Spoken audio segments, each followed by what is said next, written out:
A Dreamer's Guide to Freedom. An external view of Dreamers Street Community Library. Now inside the library, a girl is seen working at a computer. She is the librarian and will be the narrator for this video. As she begins to talk, we are shown the interior of the library and many shelves of books. Join me floating on a little orange dinghy. The rubber resists the water that laps against it as we move through the sea of can't see or understand. Ignorance. Watch as waves of panic, populism and privilege rise, watch triumphantly as they fall. And I know the galleons get in the way, the ones encased in gold, the guzzling captains gallivanting, stupidity masked with wealth. But we have to carry on, because our boat may be breaking with no bank for refuge, and they may have pages of checkbooks, but we have pages too. Ours are like life jackets from lives that don't run the chartered course. They provide love to those who can't afford ignorance. They provide knowledge to those who need it. Because, do you see those dots in the distance? They're disenfranchised individuals. They need our dinghy. They need Dreamer'S Street Community Library. Let me show you. A woman is seen entering the library. She appears visibly stressed. Tara has just 45 minutes till she picks up the kids. Just one book she needs to get. The one that Abby needs for school. She walks over to some books and starts to leaf through them. Her burdens are dragging her down so low it feels like she can't get back up. She's worried about her mum and she has only just left her. We begin to hear her thoughts. I didn't imagine things to ever be this rushed, this frantic. I wanted to be doing more of my own thing by this age. I don't feel like I'm growing. Everyone else seems to be having so much fun, and I'm just not. I'm out here, trying my best, looking after others when I should be looking after myself. Today was one of those days when Mum was struggling more. She wasn't able to do much for herself, and when I knocked the food on the floor, it honestly felt like the world was going to end. No time to sob or mourn over the spillage. Just clear it up and move on.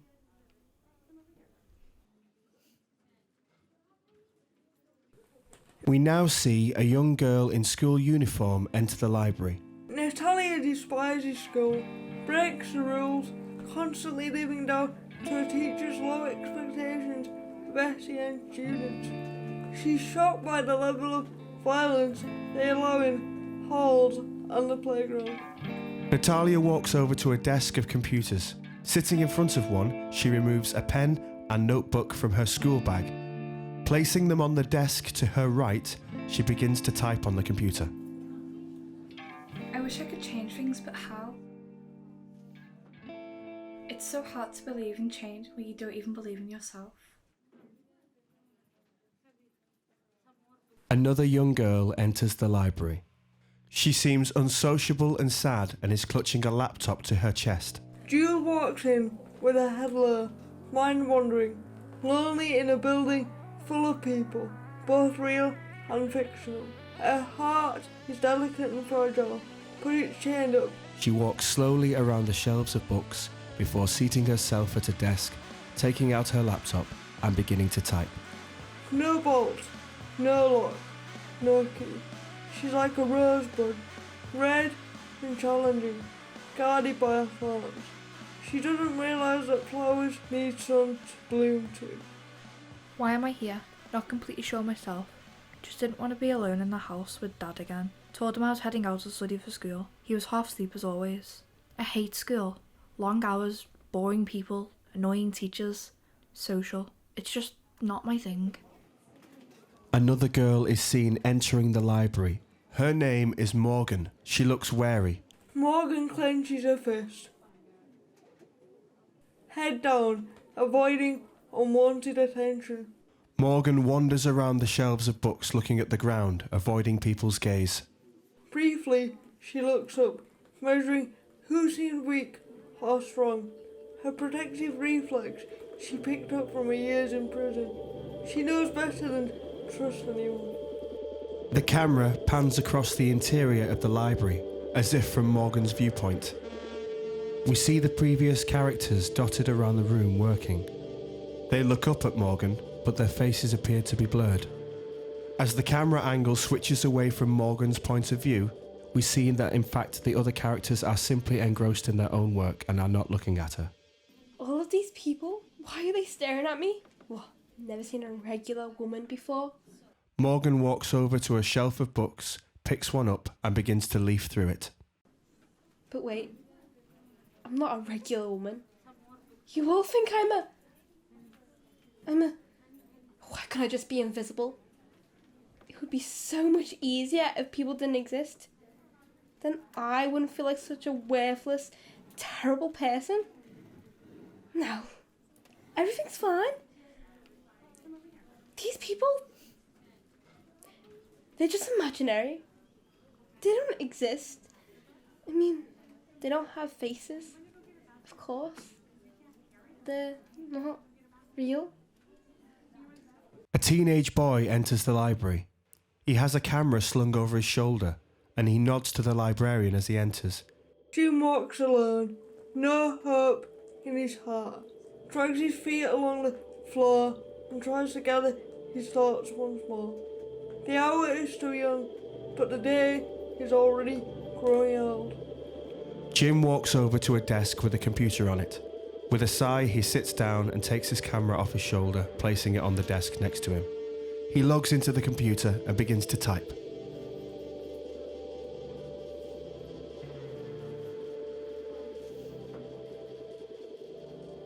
There's so many people I care for, but do I even care, or do I just put it on to gain something? I can't just have friends now. I used to be great at talking to people, because all I do just take from them. To capture a moment is easy, to learn from one is hard. The image fades and we once again see the librarian from earlier. I serve many drifters who often don't know what they need, but I have the power to know what they dream of, even if they don't. As she begins to talk, we see the other characters from the video fade into view. They mime writing, taking photographs and other endeavours before looking dejected and stopping. These actions are performed at random and out of sync with each other. I can't tell them all the answers, or give them what they seek forever, but I can guide and recommend, just like any librarian. The librarian looks at the camera and smiles. The image fades to show Tara wandering around the library looking at different books on the shelves.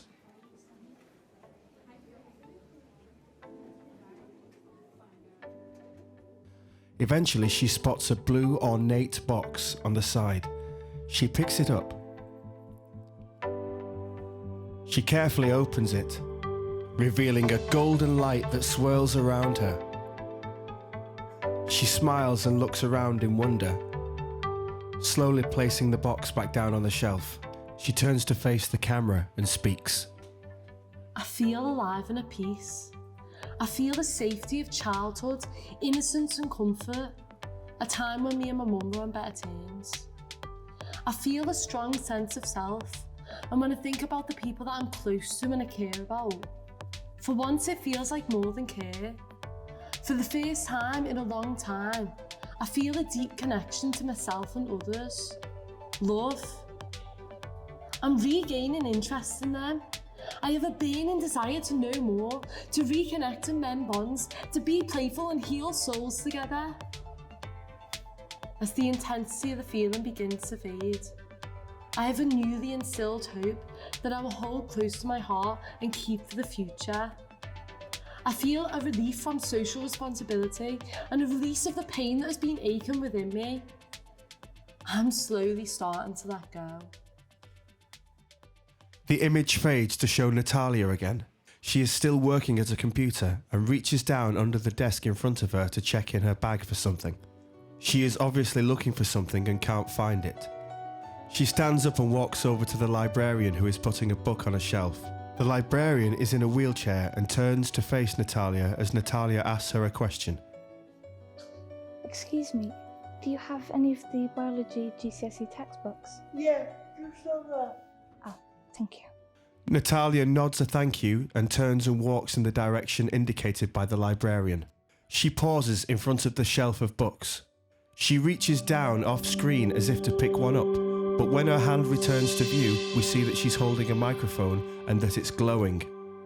The image fades to show Natalia standing in a spotlight with the microphone as if on stage.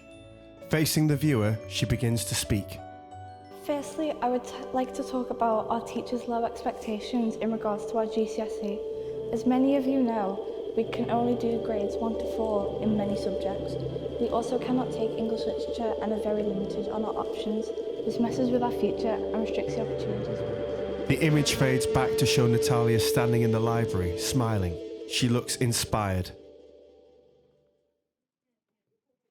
The camera fades to show Jules still working at a computer. Pausing, she looks down and notices a small cat treat on the floor. Perplexed, she stands up, walks over and picks it up. As she does so, she notices another one slightly further along. She picks that one up too, following the trail. As she rounds the corner of a bookshelf, she notices a small stuffed cat sat in the corner of the library, next to a bag of cat treats. Smiling, she walks over to it and kneels down, offering the cat some of the treats.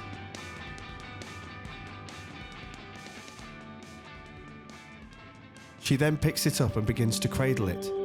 As she does so, a mysterious white light appears next to her, and that slowly transforms into the shadow of a cat that begins to playfully jump around over her head. Jules smiles and continues to stroke the stuffed toy as she watches the shadow play. Smiling, she turns to the camera and begins to speak. I'm free. I smile and I laugh and I'm actually okay.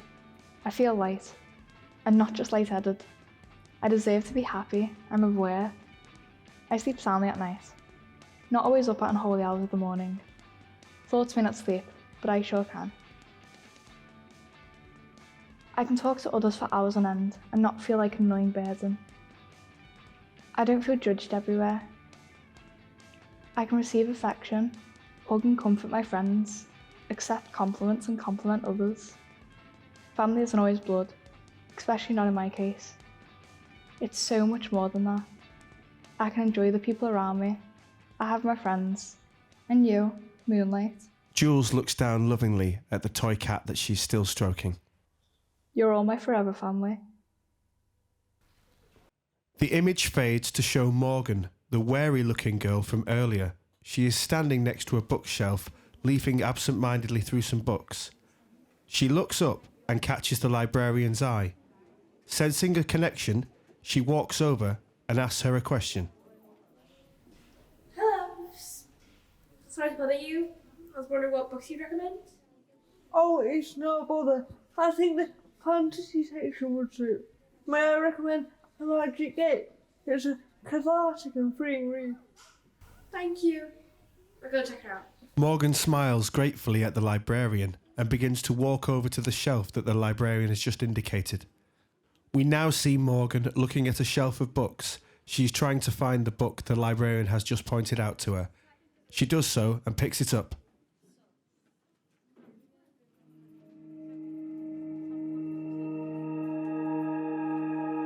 Morgan's face fills with wonder as she turns the book over in her hands.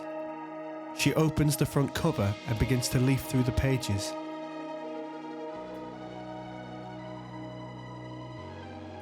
As she does so, a white glow emanates from the book, and we can see that the book is in fact hollow.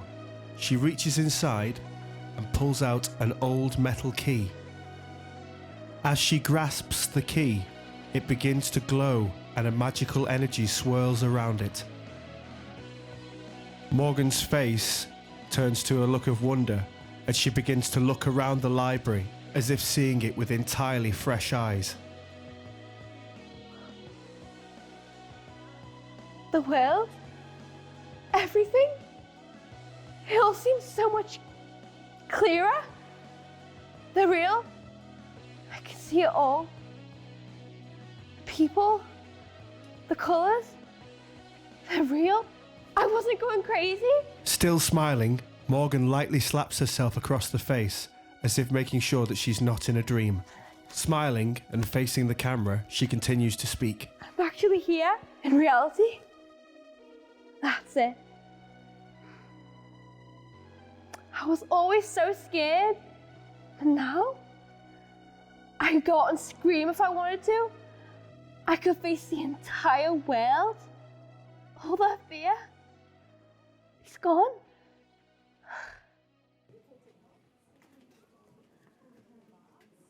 The image fades to show Jim walking away from the desk he was previously sat at. His camera is once again draped over his shoulder. He approaches the librarian's desk and begins to ask her a question. Hiya, do you need to pay to use the internet? No, it's free for the first 30 minutes. Okay, so I'm alright to use it for half an hour then? Yeah, that's fine. What camera do you have, by the way? It's just some cheap one I carry around really, I'm not really good. I'm sure you're better than you think. Here's a zine from a local artist we got in the other day. The librarian hands Jim the zine. Have a look if you want. Oh, nice one. Thank you. Thanks. We now see Jim return to his seat at the computer desk, leafing through the zine. As he flicks through the pages, a Polaroid photograph is seen falling out onto the desk. As Jim picks up the photograph to examine it, it begins to glow magically. Jim holds the photograph close to his face, examining it. Then he slowly turns it over, and we see that there is a poem written on the back of the photograph. As Jim looks at the poem, we now hear it read aloud in his voice. Maybe I'm trapped. Maybe I'm free. Today might just be the day. My eyelids feel less heavy.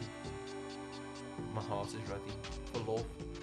Community is never as simple as 1, 2, 3 or ABC. There needs to be a glue. Sometimes it isn't to be, but today, the glue is me. Jim looks into the camera and begins to speak.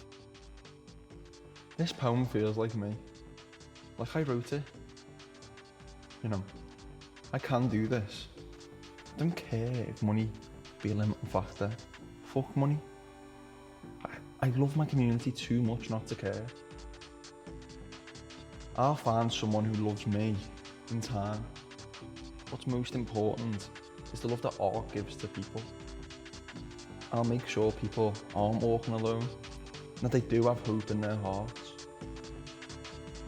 Jim looks down at the photograph wistfully and sighs.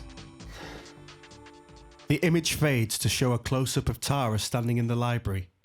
We hear her thoughts. Letting go of the emotions that burden me will help me to welcome those that enlighten my spirit. Balance is coming. The camera now cuts to Natalia standing in front of Tara. We now hear Natalia's thoughts. I am able to do this. I want to change the system and make myself heard. I need to believe. The camera now moves to show Jules. Natalia and Tara are visible in the background as they are standing in a row. Jules is still holding the stuffed cat from earlier. We now hear Jules' thoughts. Sun and rain are both vital for flowers to blossom. You can't photosynthesize with just one or the other. The camera cuts forward and we see Morgan standing in front of Jules. Jules continues to stroke the cat in the background. Morgan is clutching the book with the key to her chest. We now hear her thoughts. Maybe there's hope for troubled people like me. Maybe the world isn't out to get me. Maybe it's time to admit the truth. The camera cuts forward again to reveal that Jim is standing in front of Morgan. He looks off to the side and we begin to hear his thoughts. I can do this. I have hope. In my heart. I do though. I have it. The image fades and reveals a close-up of the librarian. She is looking directly at the viewer and begins to talk. I work surrounded by knowledge.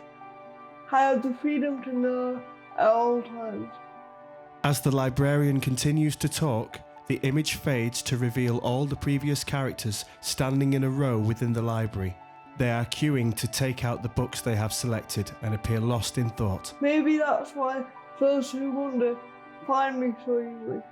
But it has got me wondering about freedom and what it really means. I've come to the conclusion it's about people. People give and take away freedom with both righteous and oppressive laws. The image fades once more to reveal a close-up of the librarian as she continues to speak to the viewer. Which hold themselves and others back. Tether them to shredded of the soul, of sense of identity. Some people have the freedom to be indifferent, cognitively dissonant, disinterested. I would rather have the freedom to be angry, to speak, to debate and dissent, to raise a fist or a phrase and face the future. The image fades to reveal all 5 main characters sitting in a corner of the library. As one, they begin to perform the same mimes and actions they did earlier. Now they are doing so in unison. We strive for connection to build our family, helping one The image fades to black, slowly revealing the phrase, "A Dreamer's Guide to Freedom." As the credits begin to roll, we see a montage of behind-the-scenes footage of the cast enjoying themselves and having fun while making this production. The cast in order of appearance are the librarian, played by Kizzy Wade, Tara, played by Kadisha Kayani, Natalia, played by Nikki Harvey, Morgan, played by Katie Lynch, Jules, played by Cody Matthews, and Jim, played by Robert Scott. The background artists are Laura Sullivan and Sarah Jones. This production was written by Collective Encounters Youth Theatre with additional material by Ben Meller. It was directed by Ben Meller. Music and sound was by Collective Encounters Youth Theatre with additional composition and arrangement by Phill Howley. The director of photography was Jessica Lee Windell. The camera operator was Dennis Oughton. The production manager was Laura Sullivan.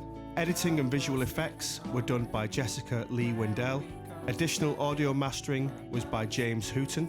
Movement direction was by Emily Lahoule. Pastoral and creative support was provided by Sarah Jones and Mariana Pyers. Special thanks goes to BBC Children in Need, Arts Council England, the Hemby Trust, LCVS Community Impact Fund, Sally Ann Westwood, Mark Waring and all at Toxteth Library, Liverpool Libraries, Rebecca Ross Williams and all at Liverpool Lighthouse, Jackie Corcoran and St Michael in the City Church. Also, Caitlin Baker, Ted Mole, Brooke Chimupenny and all parents and carers who support our young artists. This production was brought to you by Collective Encounters Youth Theatre